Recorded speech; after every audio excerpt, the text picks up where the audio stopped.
any place during this video, please feel free to pause on the description board provided by the exhibition event. Very informative. By 1967, the Bing pipeliner was created in conjunction with Dick Brewer, who would become a very innovative shaper for pipe boards and all boards along the north shore of Oahu. This pipeliner was 9 feet 8 inches long and 21 inches wide, 2 3/4 inches thick.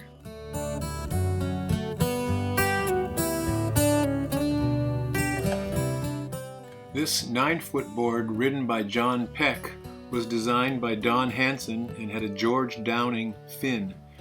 In the early 1963-64, pipeline was explored by John Peck and Butch Van Arselen, who later became a lifeguard for the city and county.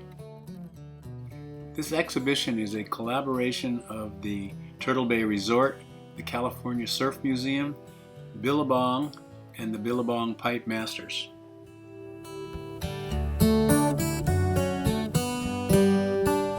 One of the first boards is a late 1960s board shaped by Rennie Yater for Jock Sutherland. Jock was one of the first ones to really sort of take control of pipeline back at that time. Jock's board was 8 feet long, 20 1/2 inches wide, 2 3/4 inches thick. Joyce Hoffman was the first woman to be credited with being at pipeline first. She was actually filmed there by Bud Brown. She was riding a 9/8 Hobie.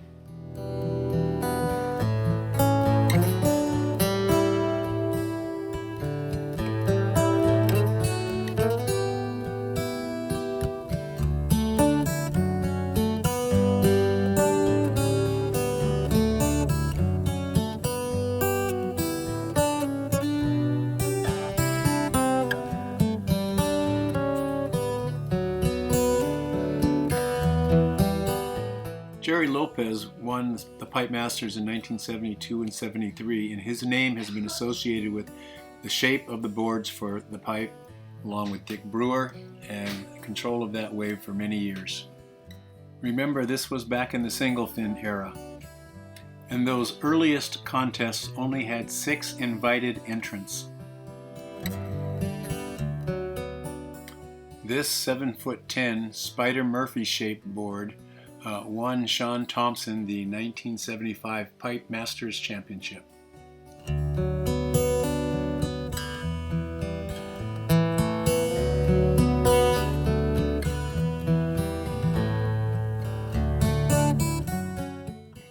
Rory Russell shaped this board, a replica of the board that he won the 1974 and 75 Pipeline Masters with. It is 7 feet 10 inches tall, 19 1/2 inches wide, a width of most boards at that time. Mark Richards won the 1980 Pipe Masters with a board like this, made off a template that he got from Reno Abalera. This may have been a twin fin also, I'm not sure.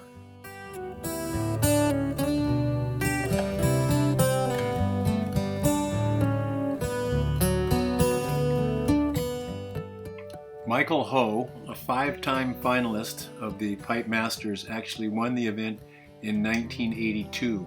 His longtime shaper was Eric Arakawa, and he won the event then with a broken wrist.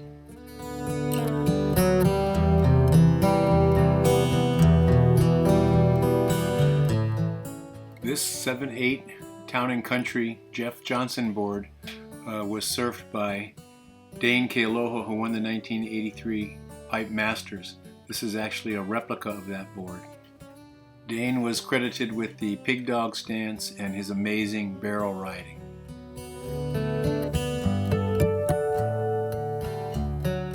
This Eric Arakawa board was under Mark Akalupo's 16-year-old feet when he won the Pipe Masters in 1985.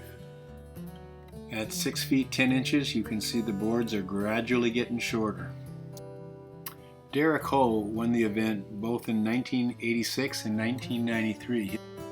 His board was shaped by Eric Arakawa, 7 feet 10 inches. The board you see here is a board shaped by Jerry Lopez, a facsimile of the 1986 board.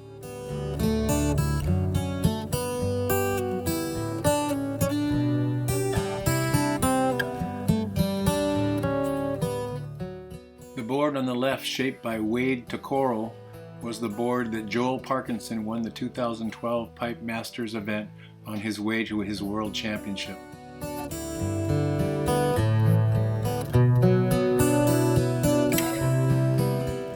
This board, now owned by Jamie O'Brien, a 610 Rawson model, took Gary Elkerton to the Pipe Masters win in 1989.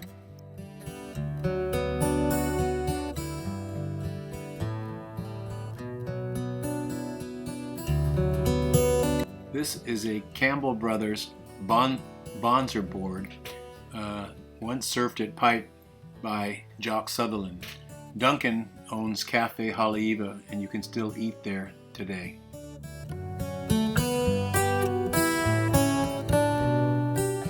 Long rider of Al Merrick surfboards, Kelly Slater has won the Pipe Masters 7 times. He truly should be the Mr. Pipe. Hawaii legend Andy Irons won the Pipe Masters 4 times with Arakawa surfboards. This is the 6.6 board that he won with in 2002. Although Jamie O'Brien only won the Pipe Masters in 2004 on a Wade Tokoro board, he is considered a pipe specialist, and his name is synonymous with the pipeline barrel. Thank you for joining me today as I walk through the Salute to Pipeline at the Turtle Bay Hotel and Resort, sponsored by Billabong, the World Surf League, and the California Surf Museum.